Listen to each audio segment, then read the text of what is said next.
Well, good evening, good evening, good evening, good evening, ladies and gentlemen. Welcome. I want to thank you so much for joining me this evening, the 26th of the 10th, 26th of October 2024.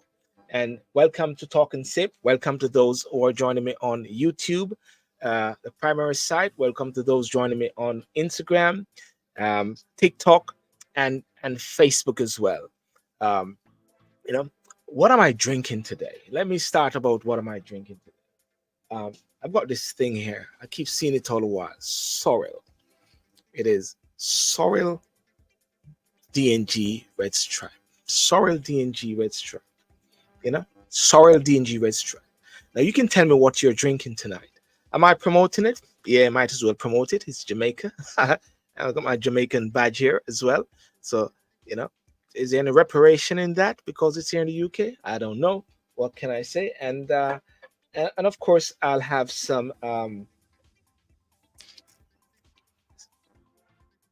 sparkling water.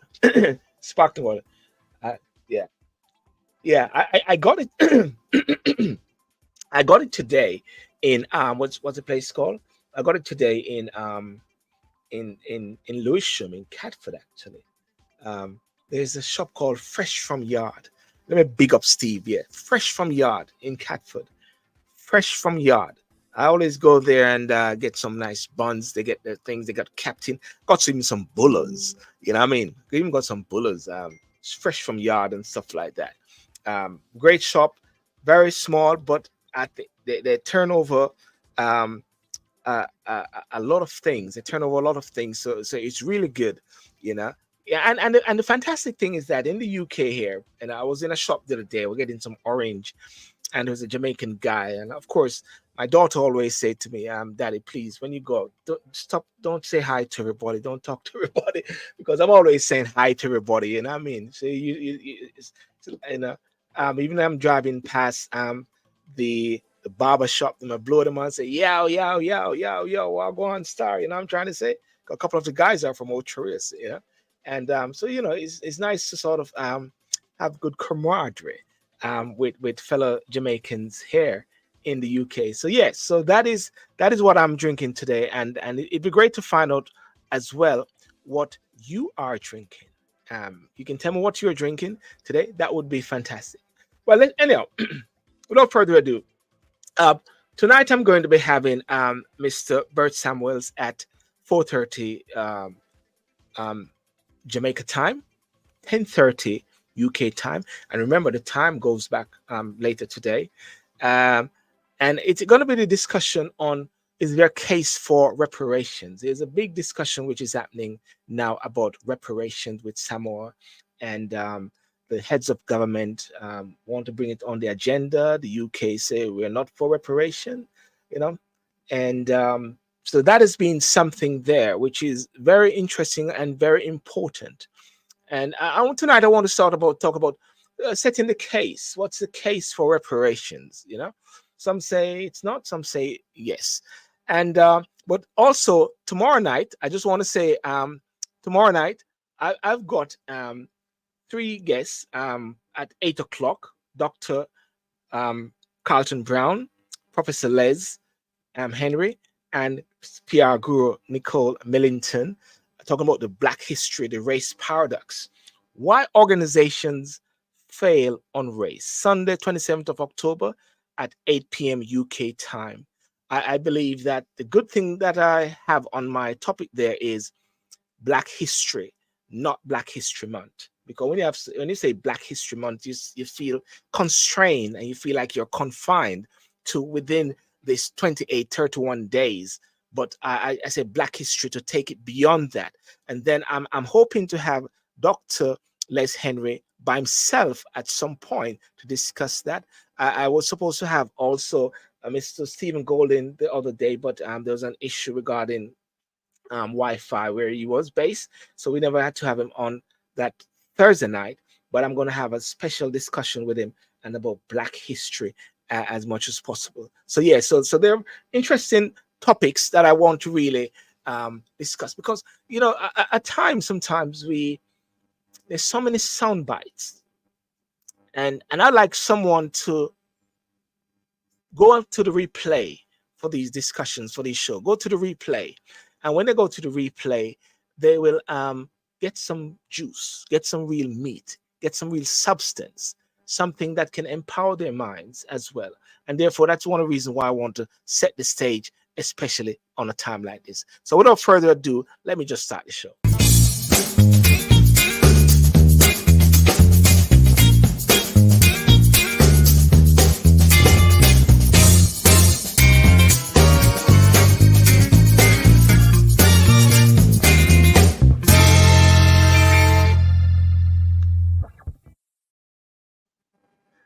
Yes. Now, the Commonwealth leaders, they've agreed that the time has come. Wow, everybody use the time has come. Time come now. Even the Commonwealth leaders are saying time come. For a conversation about reparations for the slave trade, despite the UK's desire to keep the subject off the agenda at a 2-day summit in Samoa. Yeah. And a document signed by 56 heads of government, including the UK Prime Minister Sir Keir Starmer, acknowledged the calls for discussions on reparatory justice for the abhorrent transatlantic slave trade. Someone says it is not a transatlantic slave trade, it's the European slave trade. Someone else said as well that the term is, I forget the term, but I'll come back to that. The statement says it is a time for a meaningful, truthful, and respectful conversation. Sir Keir said that there have been no discussions about money at the meeting, and that the UK is very clear in its position that it would not pay reparations. The UK has faced growing calls from Commonwealth leaders to apologize and pay reparations for the country's historical role in the slave trade. I must say this. I was on TikTok the other day, and while on TikTok, I actually posted a video from one of my shows, and in the hashtag, I said slave trade. TikTok came back to me, and TikTok said that the word hashtag slave trade violate its community guidelines. I found that very strange, because I wonder, what would you say if it is a Holocaust? Putting that as a hashtag. And somewhat it seems to be like the goalpost is being pushed, and they want to minimize the abhorrent, the despicable slave trade which took place so many years ago. Speaking at a conference, today, Saturday, Sir Keir said Commonwealth leaders had a positive 2 days in Samoa and downplayed the prominence of reparations at the summit. The dominant theme of the 2 days has been resilience and climate. He said, adding that the section of a joint statement discussing reparation amounts to one paragraph in 20-something paragraphs. None of the discussions have been about money. Our position is very clear in relation to that, he said. Last week, also, the Chancellor, Rachel Reid, told the BBC the UK would not pay reparations for slavery. And also, I noted that even in the Conservative leadership contest, that Kemi Badenoch, she also said not going to entertain reparations. And I always say this: the great immigration and the great, influx of persons that came in from overseas, because right now they say there's too many people coming to the UK. So many people, so many boats and everything like that. But many years ago, they went to the shores of Africa and they captured many persons at that time. What are some of the arguments I would say for reparation? The case for reparation for the transatlantic slave trade rests on moral, economic, historical, and legal arguments that emphasize accountability for the harms inflicted on enslaved Africans and their descendants. You know, historical and moral responsibility. That's one.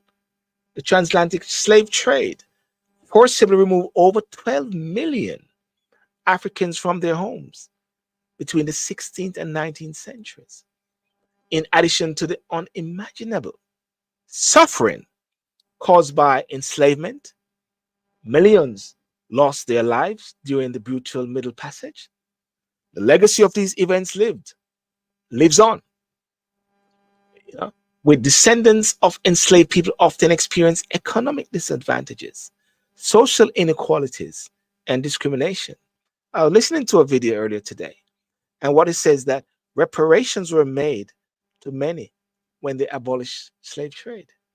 And in 2015, people were still paying off that. So therefore, descendants of slavery, descendants of the slave trade was also paying off those who were the perpetrators, the instigators of the slave trade. You know, somebody said at the same time, the Act of Union Scotland was a poor country. Emancipation or financial situation has changed. Ladies and gentlemen, please like and share. Share this on TikTok, share it on YouTube, share it on YouTube. The economic disadvantage rooted in slavery. The argument for reparations also includes addressing the systematic disadvantages that stem from slavery. The slave trade and slavery itself laid the found. I'm sure that on TikTok, which I'm linked to, and maybe some sort of platforms may find it a bit excruciating to say the word slave trade because many people are afraid wanting to touch that area, scared of it, scared of the realities of it. But at the same time, those who are being impacted in other atrocities are getting their reparations and being paid off. This economic foundation helped create the wealth disparities that persist to this day. Talk about the legal precedent and international law as precedent for reparation for crimes against humanity, genocide and forced labor. For instance, Germany paid reparations to Holocaust survivors and their descendants, and the US has issued reparations for Japanese Americans interned during World War II. The arguments hold that if reparations were made in these contexts, then similar restitution should be considered for the survivors and descendants of slavery. The United Nations has also recognized that the transatlantic slave trade was a crime against humanity, lending further legitimacy to the reparations movement. You know, reparations could serve as a means of healing and establishing a more equitable society. That is a socio-political equity. You know, the league, the modern calls for reparation. You know, countries and leaders across the Caribbean and Africa, as well as civil rights organizations globally, continue to call for reparations. CARICOM, a coalition of Caribbean countries, launched a reparatory justice initiative seeking both financial compensation and acknowledgement of the historical wrongs committed by former colonizers. The growing support for reparations in legislative spaces, such as the U.S. House of Representatives, considered of H.R. 40, also highlights increasing interest in these forms of justice on a policy level. Forms of reparation, the proposed form of reparation, very widely. They could include direct payments to descendants of enslaved people, investment in education, healthcare, and housing in Black communities, debt cancellation for Caribbean and African nations impacted by colonization and slavery, establishment of museums, memorials, and educational programs dedicated to the history of slavery and its legacy. You know, someone said, Kwesi, you said, thank you. The argument for reparation is irrefutable. We have to argue for it consistently and unwaveringly. And I say, yes, sir. It has to be. You know, The denial for reparation is a statement to say that they are continuing the same modus operandi today. We as a people have to be in unity for it. In unity. That is a fundamental thing, because sometimes you wonder why it pops up and then it goes, is because, hang on a second, it is not being consistent. New York City in Instagram, it's us who have to bring the argument to them. As someone said, Howard McDonald, the reckoning is a time of reckoning. Not begging anything, you know, not begging anything, you know, is demanding it. And therefore, that's some of the form of the case. The case, however, centers around the need for accountability, redress, and economic justice for the descendants of enslaved Africans. Advocates argue that reparations would both acknowledge historical injustices and provide a foundation for a more equitable future, while challenges remain in terms of implementation and consensus. The case continues to grow stronger amid ongoing global discussions about legacies of slavery. Sir Jeff Palmer done a great work in moving conversation forward. Yes, I know Jeff, a good mate of mine, Jeff Palmer. Well, now, let's look at now the case against the case for reparation.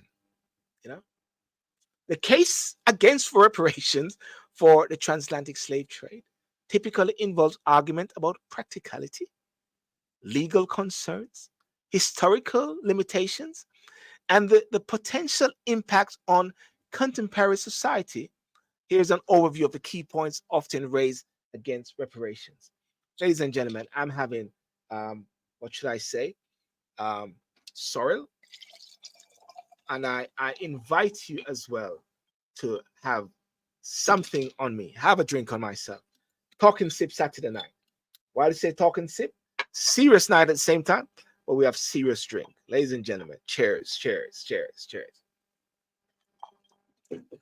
Practicality of implementation is something which is said many times.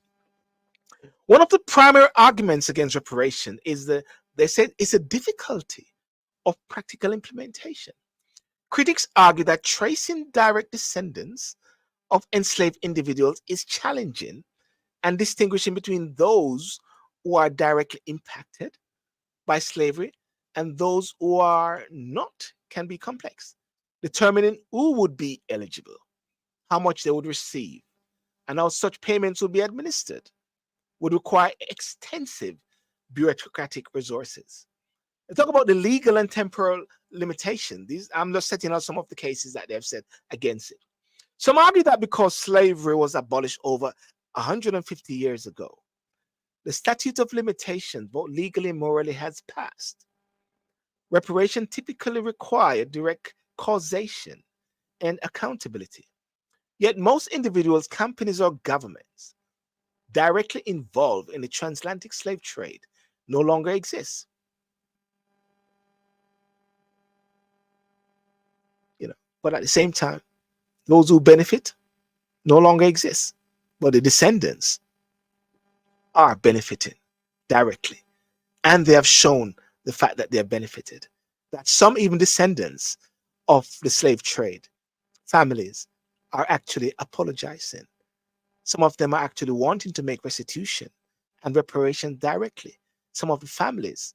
So therefore, just because that the descendants are so, you can't link it, but the fact of the situation, there's direct lineage to it.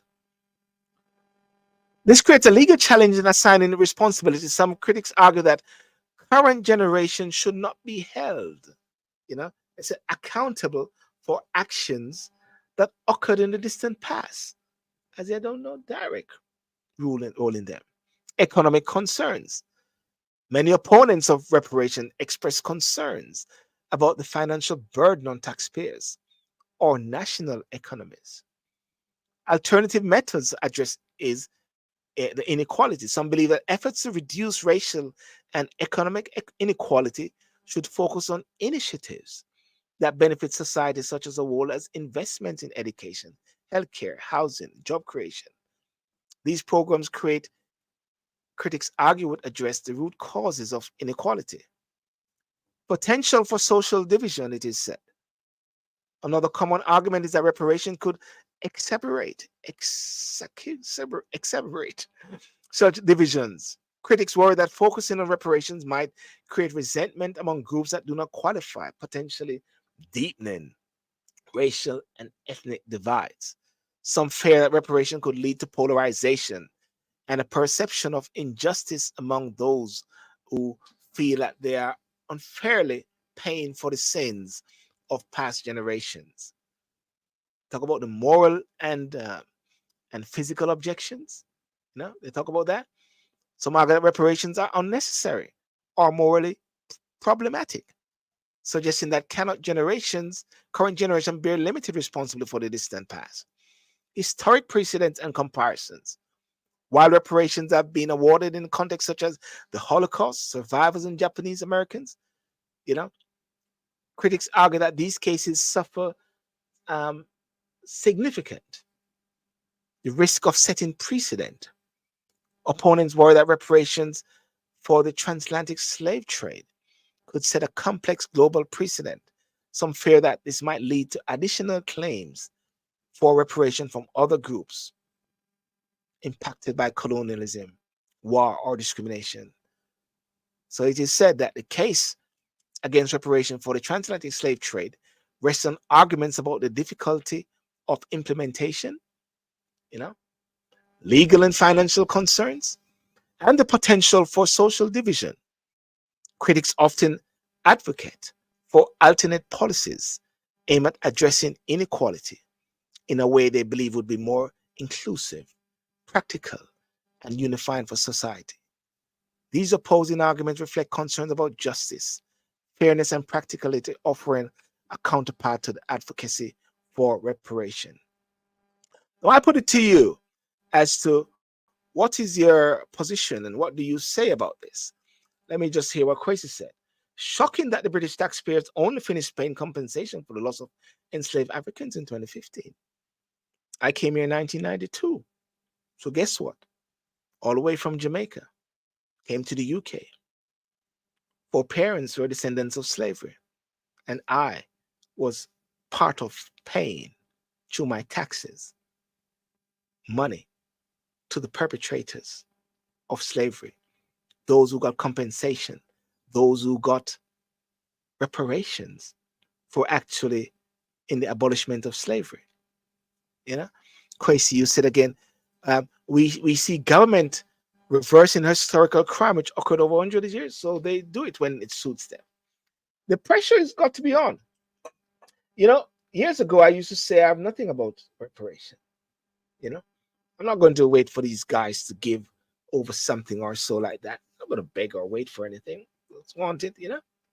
But after a while and after thinking about it, and there's one point which is very strong, and this is very strong, ladies and gentlemen. An apology, as Howard MacDonald was saying the other day, an apology is lacking. An apology is lacking for the gruesome act which took place many years ago. And one can speak of it with confidence of that gruesome act of slavery, not an apology. I must say that even in some areas, we talk about the Truth and Reconciliation Commission as to atrocities and things which have happened. Some fear to make an apology. And why they fear to make an apology is because they believe that if they make an apology, then what's going to happen? They believe that they are going to be somewhat caught up in the whole role and they have got to pay out. But nothing is wrong. Nothing is wrong with paying out. Nothing is wrong with paying out for the wrong and the atrocities. Because as far as I'm concerned, it's going to keep coming and it's going to keep coming and it's not going to stop, ladies and gentlemen. Because as more come, it's going to keep going. You know, they know that addressing the system at this level will expose their current foreign policy in Africa, the divide and conquer on their foreign policy. And, I did flag up the other day. I did flag up the other day that a lot of persons when talk about reparation, they will say, I'll Bert, Mr. Samuels may say something about it later. Um, a lot of people always say that the Africans was complicit in the whole act of slavery. Africans were there that sold off um, Africans into the slave trade. I'm not going to say slaves. I'm going to say Africans into this slave trade moment. And therefore, Africans also need to pay reparation. And then it was asked, and it was said that the victors always write history. So therefore, there need to be some truth and some sort of discussion into that here as well. Because one would say that one pushes it all the way back, all the way back. And so I'm going to have Mr. Bert Samuels, attorney at law, who is a part of the reparation committee. He will explain more with a short space of time that we have to discuss this. I'll invite him. Mr. Cameron, Mr. Samuels. I almost called it Bert Cameron a while ago. No, I hope that's not your past prime minister who came here and disrespected. No. Bert, how are you, sir? Good afternoon, and thank you for joining me. I'm great. Good to see you. Yeah. Good to be with your audience. It's a pleasure. Yes. We just was talking about the Samoa Commonwealth heads of government, and they're pushing for reparation, and it's a big thing happening in the UK. It happens all the while. It's like this thing that blurts up and then it comes back down. It comes up, and then people start to say, we're not going to pay anything. This is historical factor. So one of the things that I wanted to set out as much as possible, as quick as possible as you can, is the case, Mr. Samuel, the case. And first of all, if you introduce yourself as I think you're part of the reparation committee. I'm the deputy chair of the reparation commission, and I'm just not an attorney at law. I'm a Pan-Africanist attorney at law. Pan-Africanist attorney at law. Fantastic. Awesome. Yeah. So yes. So the case for reparations, sir. Yeah. Well, I'm now going to do the case, right? I'm the attorney on the case.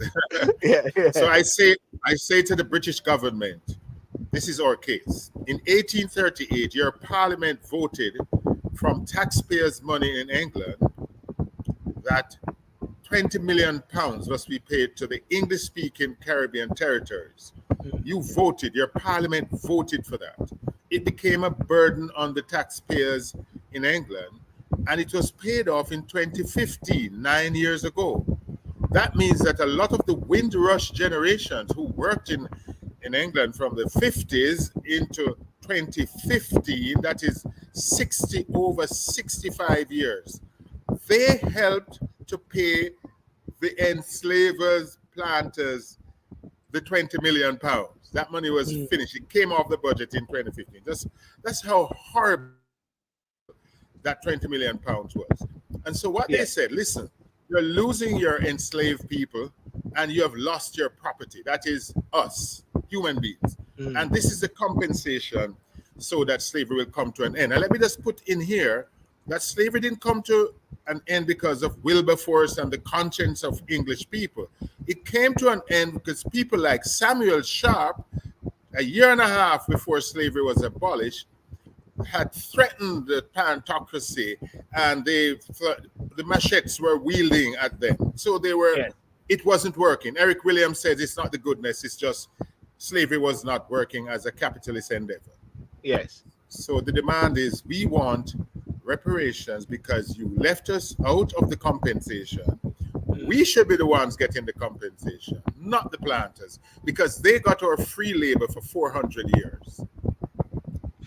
Yeah, that's very interesting what you say, and when we talk about even the whole scope of the discussion, what is the united voice? How united are the collective voices around the Caribbean, Afro nations regarding the reparation? Very good question. So I joined the reparation committee at the time it was called committee in 2012. So I've been a member for 12 years.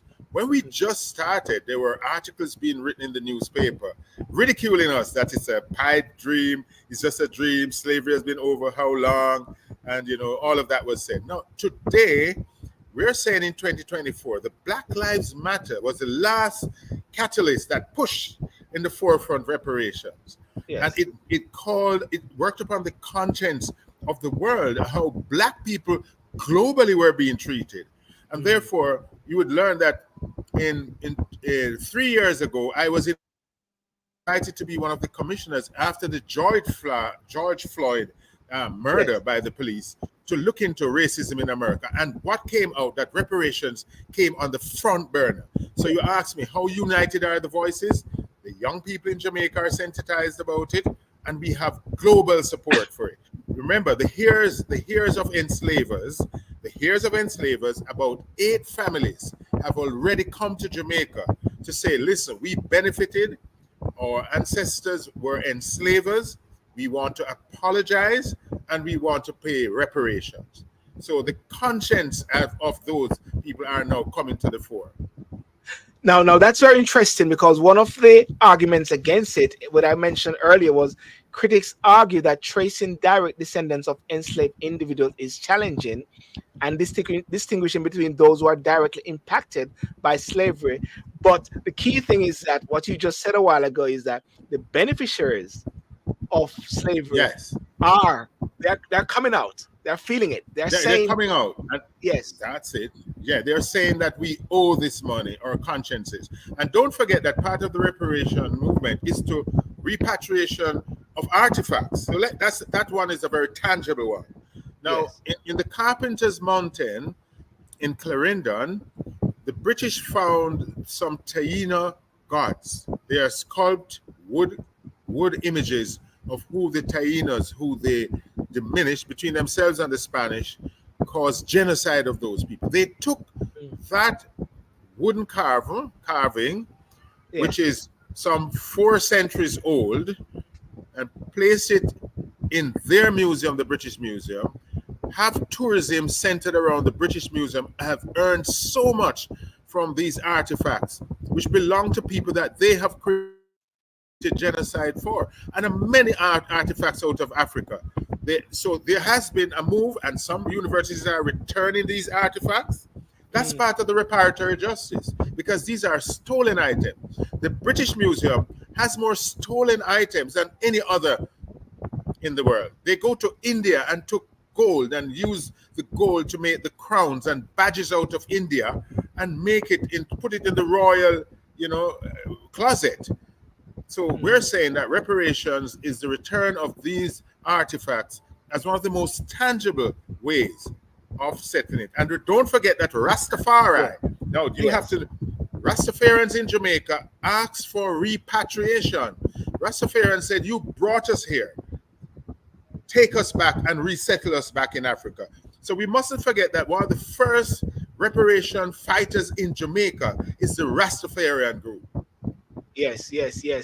Now, the legal and temporal limitations, one of the arguments against it, and how do you, is it some argue that because slavery was abolished over 150 years, the statute of limitations, both legal as passed, reparation typically require direct causation. That's right. How do you counteract that? We are prepared for that. Now, there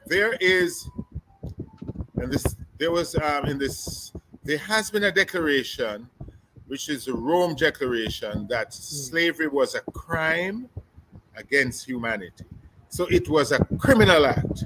Yes. There is no statute of limitation for criminal acts. If you're in England, you kill a man 50 years ago, that is more than the 6 years, they're going to arrest you. So slavery has been designated a crime against humanity. So it is not a civil claim. It is a claim based on a criminal act.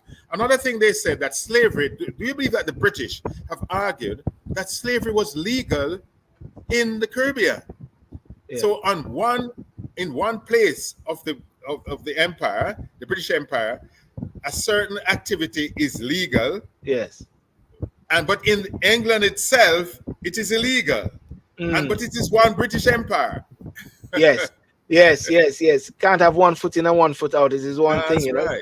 Yeah. And can I speak about the monarchy now, the crown? Yes. Remember that the ancestors of Charles III whose name is Charles himself, in the 14th and 15th century, that they formed a company called the African National Company, a shipping company, and they enjoyed a monopoly in the Atlantic Ocean for the trading in humans. Their ships alone could carry us over here. So it is the greatest case of human trafficking, another criminal act. Yeah. So what do we talk? What do we say about this? The apology. Yes. There's this lack of acknowledging to us. They say, "Oh, we're sorry," but everybody. I mean, Lamy was pushing for it before. Now he's in the government. There's a silence there. Yeah. The present contender for the Conservative Party, Kemi, they're just pushing it away. Yeah. Rishi Sunak before said nothing. Sama now is saying nothing. This Yes. policy, this factor there, with no one wants to apologize. No one wants to bend the cat. I know why. I know why. They have taken legal advice Yes. that if you give an Yeah. apology, it is a way of accepting liability. Yes. If you apologize, it means you accept that you did something wrong. So they are following legal advice that do not apologize, Don't touch because it. you're walking straight into liability and straight into being obliged to pay. But let me tell you, the United Nations must, through the courts that have been set up, the World Criminal Courts, put this on the agenda for trial. Genocide. When they go to Africa, they take leaders who they said created, genocide, and try them in these courts. Well, what we need is for this court to look at that crime against humanity and to make declarations that reparation must be paid. Now, I don't know if you know this, but Jamaica has prepared a petition to the Privy Council where we are seeking two things. One, that the Privy Council says that slavery was a crime against humanity, and also that reparation should be paid. That petition is to go off to the UK Privy Council in short order. And also, I just was reading something about Judge Robinson. Also, Yes. Brentley report. Yes, made some statements about this as well. So it is closing in, isn't it? It is a closing in. It's closing in. So Robinson, who is a judge of that court, has assembled some actuaries, economists, surveyors, and they have assessed the value of our labor for those 300 plus years and have come up that the British government owes Jamaica 6.6 trillion pounds. Jamaica, you're talking Jamaica. Yeah, just Jamaica. Just deal with Jamaica. At least over 6 trillion pounds as compensation. And what they did, they looked at the minimum wage in England from way back and used that as it. Okay, let's go minimum and say this is what you paid your laborers, your workers in England over the past 300 years. And they have assessed it and come up with the 6 trillion pounds. Now, that's a frightening figure for the British government. Frightening. And that is why they do not want to apologize. But it is the starting point, and Judge Robinson has made this point, that figure, 6 trillion pounds, is where we would start at when we sit around the negotiating table. And remember, a lot of people feel that reparations mean East Jamaican, African Jamaican will get X amount of pounds to put in their pockets. No, the approach of the Reparation Council is that it should go into health, it should go into education, those two main areas. It should go into agriculture. Yes. Why is it that a young boy out of Trench Town, which Bob Marley was, say 50, 60 years ago, can't say, I need to? Why can't he do that? Just because he's brilliant and he can't. Just stop for a second. I lost you there. We froze. Why can't a guy from Trenchtown say something? We froze right there. Why can't a bright young man from Trenchtown in the Jamaican ghettos access tertiary education, be able to go to a university when his ancestors' monies built a lot of British universities? Yes, a lot of enslavers owned universities in England and yet we can't get our children to be educated. So education is one of the main things. And remember, the high crime rate in Jamaica is directly connected to the lack of educational opportunities for young men. Now, can I just put this out there? And this is a controversial one, because Yeah. many people will say you've answered that question about how will it be disseminated, how will it be shared out. So you have addressed a bit about a man not going to Yeah. get his money in his pocket like our Guyana is going No. to hand out 200,000, 100,000 because they found oil to Yeah. individuals. Now, will the government be responsible for this when questions are about government and how they handle money? Very good point. Yeah. The Reparation Council has had to be very pragmatic about this. Yes. We have been formed by the government. We are an advisory body to the Jamaican government on reparations. So people are going to say, okay, you're a state organization and we don't trust politicians with monies. What we've thought of is that it should go in a trust fund, Yes. which is managed in ways that trust funds are managed. And we have examples in Jamaica. The National Housing Trust, the National Insurance Scheme. These are trusts which are based on the rules of trust. You have to make sure that the money is channeled properly or there are criminal sanctions.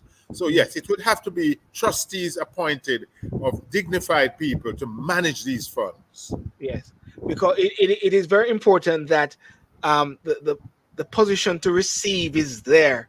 Not just you want it, but when it happens, where does it go? You know, how And that do would we? that would be a huge embarrassing scandal. Yes. When that money is paid, we squandered it or we use it for political purposes. No, we could not disrespect the ancestors and squander their blood and their sweat in that kind of way.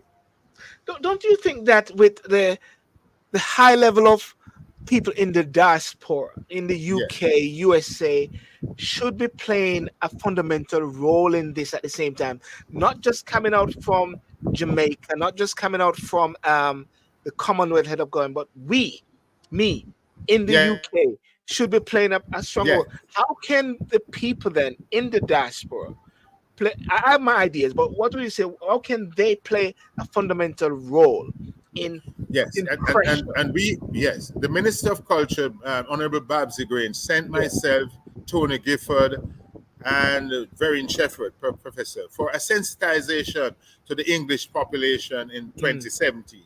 And this is what we said. We said that, listen, you are in constituencies, political constituencies. You have members of parliament. You need to make your voices heard to these members of parliament that they need to put on the agenda for parliament a discussion about reparatory justice.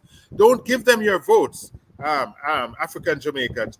Insist when they come around election time that you need this to be on the agenda. Now, we want it on the agenda for the Commonwealth meetings, and we've not been able to get it on it in an official way.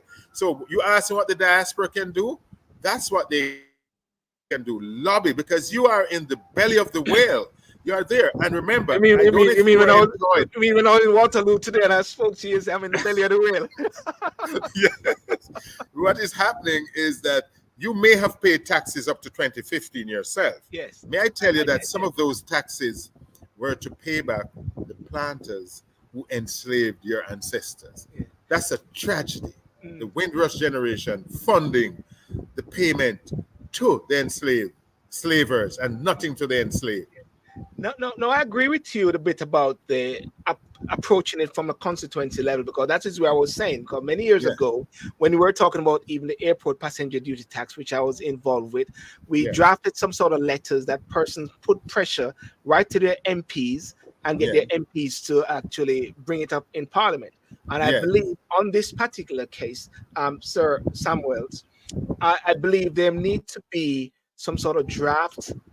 I'm saying it publicly, but some draft letters or so to be done where people can actually put their names to it, if anything, and send it off to their constituents. Petitions. Okay. In the nature of a petition. Yes. I would support that. And as deputy chair, I'm noting what you have suggested, and no doubt you'll hear more about that from us, because we have to be good listeners as part of the vanguard of the reparatory struggle. Yeah. Because in the UK, I mean, there are lots of young people here. I mean, myself, sometimes people say, "Why Silburn left the Babylon country and go back to Jamaica, man, and run Jamaica, left to No, England." we need you over there, bro. So Bert, so the point I said to them is that, like, I was at the hospital earlier today, and I took some picture with some black guys, some young guys, doing some projects, and I got my children, and when I look around me, there are a lot of black children, lots of families over here, which we can't leave, but they need a level of leadership now at this point, especially with this whole reparation bit. What can we do? And you mentioned about the petition. I also think that some small letters can be done as well, that people can start writing to their MPs. Yes, indeed. And remember, I'm going to remind you of what you people did in England. You remember during the Black Lives Matter, you threw a rope around the neck of Colson, that enslaver and trader in Africans, and threw it into a river. Right. Now that, I looked at the ethnicity, it wasn't just black people doing that. There's a consciousness from a generation of people from across ethnicities who are very insulted by people putting up statues in celebration of an enslaver. That is like putting up a statue of Hitler in Germany now to celebrate him as a great German leader. There's no difference. These people are part of our Holocaust. There's a waking up procedure, a waking up which is happening, because even with the latest acquittal of the police officer for the killing of Mr. Kaba, even though there are questions now as to because of his history or blah blah blah, but the persons who were out there demonstrating and say the name Chris Kaba, they were mostly white people. Okay. Awareness was there. Yes. Even the Black Lives Matters were there. There's a sector of persons who are waking up and not happy with the injustice of a lot of the student population in many universities have demanded that they do not wish to be students in these institutions who have artifacts, who are have not come out to apologize for the fact that the walls and the bricks laid making these university structures were made from enslavers who had their plantations down in Jamaica and built their wealth remember that the Industrial Revolution was funded a lot by slavery in the Caribbean. No, that's so important, and this is a good discussion. So with the last few minutes that we have, I want to leave you to say to us now, like, what is the next plan or in dealing with the last bastion of slavery, the last relic? What do you think about the Commonwealth? What do you think about the Commonwealth? The Commonwealth. That's a misnomer. Commonwealth. The only person who had the wealth was Britain. It's really the common poor that have come together. Now look at it. At the Commonwealth meeting, I'm sitting in there from Jamaica, right? Yes. And I'm looking at the representative from Britain. Now the ancestors, the descendant of the enslaved, must sit in a meeting with the descendants of the enslaver and turn a blind eye to our economic position, which is deeply rooted in slavery. That is why we're a third world country. That is why we are so poor. That is why there's such a crime rate is so high. And when you tell us that you give us aid, what they try to do is say that give us, market preferences and aid. That's what the British have said, that they have given us market preferences, and therefore we should be happy for that. No, that's just a mask and a veil to put over our eyes, because we know the equivalent of 20 million pounds in 1838. 178 years ago. We know the equivalent of that money today, and we are demanding that. So the Commonwealth cannot hide from this. It's part of the history which is live. The British people love their history. All the pounds that were paid to individual planters, it's all there in the database in England. Many universities have it in their database, and we know how much they got. That is why when Cameron came here and said that we should not look into the past, we saw him laying a wreath in honor of the Holocaust in that monument built in London for the Holocaust against the Jews. But for the Jews, people who don't look like us, it is a bad thing to be enslaved. It is a bad thing to be crucified. But we must not look into the past. That's what Cameron wants us to believe. And his great-great-great-grand-uncle owned 100 enslaved people in Jamaica. And also the Archbishop of Canterbury has just said 3 days ago that he has discovered that his ancestors owned slaves in St. Thomas in Jamaica. Wow. So that's it. He has said so. You know, can I just say this as a segue? I was on TikTok and I posted something of a discussion I had about the slave trade, and I Yeah. put a hashtag slave trade.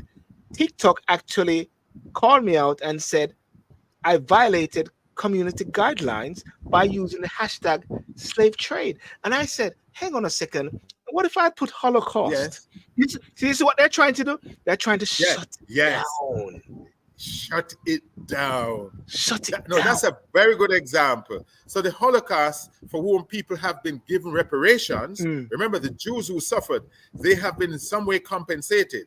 They are different. The Japanese have been compensated. No, they are different. You can't touch that. You can't minimize that. Not us, not us. And they're saying that because we did not directly suffer. Now, you look at what they did to the people in Africa. When the British in Mama, the Mama people, they have been compensated for, they castrated those, our brothers and sisters there. Yes. Look at what they did in the Congo to our people. They amputated the arms of people because they say you're not producing enough. Belgium has done that to us. Leopold, so that the Jewish Holocaust, we were the ones who suffered first before the Jews suffered. They suffered amputations like us. Yes. You got me, yeah? Hello? Yeah, I'm hearing you. Yeah. No. It is serious stuff. And I just, and that's one of the reasons why I'm going to be having more discussions on this while it is Black History Month. And that's why I title my shows, I'm going to call them Black History, not Black History Month, not having it confined to any month. October. No. Because there's got to be awareness with whatever is happening. And you know what, Bert? This is just me personally. I think 1962 as well, when we became so-called independent, the process of independence. I always say this: the land, the lands should have been apportioned to the people of Jamaica. That should be a form of reparation in a way. That's right. And up to today, we have the lands, multiple acres of lands in Jamaica, called Crown land. Yes. What a disgrace. We still call it Crown land. When that crown was human trafficking. And you know what happened? Yeah. We have collaborated with the British to hunt down people who are dealing in drugs and scammers, right? And we have an agreement with them. But yet, where is the agreement for them that stop guns from coming from the United States? And where is it? Right? Why can't we partner to deal with the question of crown lands and the suffering of our people? Why can't we partner with the British for that? No, they have no interest. They want to turn a blind eye to slavery, and they cannot. Do you think that is everything needs to work in tandem? The constitution reform and everything like that need to be working collectively now at this time. We can't be sitting on our laurels. No, and listen to me. You know, I'm sure that 1962 constitution put the Queen of England at the head of the judiciary. That's her privy council. The parliament is the Queen's parliament. She came to Jamaica about 25 years ago before she died, and addressing the Jamaican parliament, and I'm quoting her, she said, "My government in Jamaica." Those were her words. And yet we're independent. You know, and when we go to court in the mornings in Jamaica, everybody stands up and says, "God save the Queen." Regina. On Monday morning, we changed to "God save the King" upon her death. It's not Regina now. What do you say now? It's not Regina. We said it's Rex. That's Rex. It. Yeah. But we still say tomorrow on Monday morning, all the courts in Jamaica will open with "God save the King." Do you believe that? I believe that, sir. I do believe that. And that they have abolished that. They have abolished that in England. They don't say that in their English courts. And we are down here asking God to save the King of England rather than God save the people. Do we wear wigs? Do they wear wigs in Jamaica still? No, we cut it out about 20. Yeah. It ended for the judges about 15 years ago. Yeah. And for lawyers, I didn't get the chance to wear it. I'm so glad. Yes. Well, Sir Samuels, I want to thank you so much for coming on and enlightening us. And from seeing some of the comments there, we'll have to have another Yeah, bite at the cherry again and keep this consistent, it's my especially duty. It's my yeah, duty. and especially, sir, for the diaspora, for the UK, for US. We need to.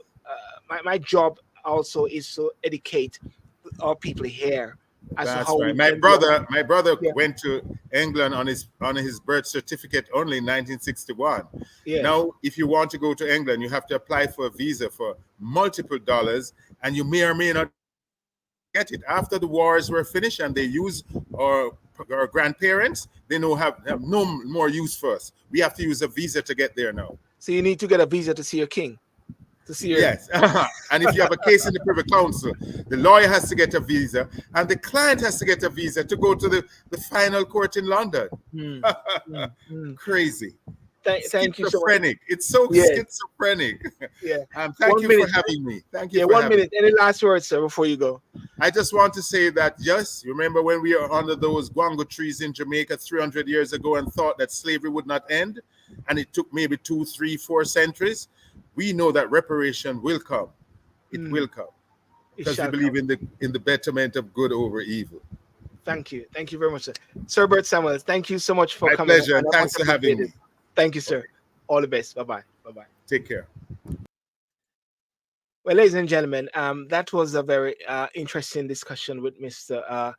Bert Samuels, and love to hear your views and your thoughts on some of the points which was raised as well. And if I look at some of the thoughts here, where Kwesi said, "Bring it to them, Bert." Kwesi, we must also remember preparation starts at home with our own governments. That's a very interesting one about start at home with our own governments. And as I mentioned a while ago, in 1962, and I believe that the opportunity still exists for all those lands in Jamaica that many people are struggling to find land, struggling to find homes. There should be a way of it being assigned to people. Not should have any UDC. It's supposed to be structured so people can actually own this whole process. But something which came out today, and I believe there's got to be some sort of action point when these things you're not trying to unstabilize or destabilize government or so. But I believe that the people in the diaspora, Jamaicans or black people in the UK, need to actually understand and find a way how, and even in the UK as well, in the USA, my apologies, must find a way how they can be a part of the process. Do you agree? Part of the process of putting pressure on the governments that be government of the day for reparation, because at the end of the day, and I keep saying this all the while, that the government is there, and the power is loaned to the government through the people. So therefore, persons need to find a way how to challenge their members of parliament, challenge their leaders to say, bring this up on the table. So therefore, when we talk about reparation, should there be a petition after a certain amount so it can be debated in parliament? So the government may say this is not something that they're going to discuss. The Conservative Party may say this is not what they're going to discuss. The Labour and different parties might say this is not what they will discuss. But then if the people start to do petitions, if the people start to write letters, lobbying, you know, to their members of parliament, then we can see somewhat of a break of dawn and the reckoning. So therefore, it cannot be left only to the Bert Samuels and Reparation Commission, but most of them are not in the UK. But you're asking for the UK to pay. Of course, there's no, you got to widen the scope now, widen the scope to different countries as well. And that's one of the important thing. Now I'm not going to stay long tonight because I believe it is very important that this message is just captured as it is there, and keep it very productive, and for us to think about this. I was hoping to get Mr. Joseph Patterson to get one of his views from UIC to come on, and a couple of the persons, but if they're not, well, we keep it like what it is now, and just let it rest. I'm planning to have Mr. What should I say, Mr. Stephen Golin to come on to have some discussion on this as well, and also different persons to keep the momentum going. Um, what is it? We need ideas from all angles to make reparation real. You two have a role. Yeah, yeah, we have a role, you know. So we all have to play a part in the whole process. And the big question which was answered by Mr. Samuels was, and many people always ask the question, well, if you get it, how do the people get it? Do the people are going to get some money in their pocket? Just like how Guyana now, because they found oil, they're going to give 200,000 per household. Actually, they changed that 100,000 to persons over 18. Now, I don't know if that is US dollars or so, but they plan to give 100,000 to the persons over 18. But what I said, health, you know, education, farming. Farming is such a strong one. You know, there's a guy the other day I was listening to. I saw a video of him where he was asking Vibes Cartel for some seed and some pan or something like that, something basic, just to get his feet up because the hurricane had messed him up, and just wanted to get his feet up, his leg up with some seed and etc. And I believe that with the key factors of health, education, and farming, and if there's that massive influx of funds, you know, and I believe that the world will be a better place at the same time. I believe that, you know, because there's always money for war, money for Ukraine, money for any sort of destabilizing of the world. They always find money. There's always money, no matter what. Even Rachel Reeves is now, she's trying to create a way how they can get loans in a new way of doing government business or so. You know, after she took away the money from the pensioners, many different ways, creative ways. One has got to find creative ways of actually, you know, creating this level of reparation. So, ladies and gentlemen, I want to thank you so much for joining, and let's keep it cool. And then tomorrow night, and one of the reasons why I'm actually wanting to finish early tonight is because tomorrow night again I'll be having another discussion, and this discussion will be about Black history, the race paradox, why organizations fail on race. That's going to be Sunday, the 27th of October at 8 p.m. UK time with Dr. Carlton Brown, who wrote the book, The Race Paradox, and Dr. Les Henry, and guru, marketing genius, Miss Nicola Millington, who I know for years. And so that is going to be tomorrow night at 8 p.m. And the following night, next week, what should I say? The next week, Sunday, the following Sunday, I'm going to be having Dr. David Burton, my ophthalmologist. We're going to be talking about cataract. You know, I had a cataract operation. I went today, and they gave me the good bill of health, good clear health. So therefore, everything is good, everything good to go. So we're going to be talking about it because Dr. Burton flagged up some things, a bit of a similar nature to prostate, whereby persons sometimes are not really, you know, aware of these things, and there need to be a more awareness when it comes on to cataract. That people need to be addressing these things. So we're going to have that discussion as well on not the following Sunday, and then I'm going to have maybe Stephen Golding. I'm going to have Mr. Bert Samuels come back again as well. We'll look at more educational thing as we talk and sip on a Saturday night. Yes. Okay. So peace out. Have a good night, and God bless you. Hey, Desmond Headland. Good evening. Good evening. Good evening. Good evening. Good evening. And thank you so much.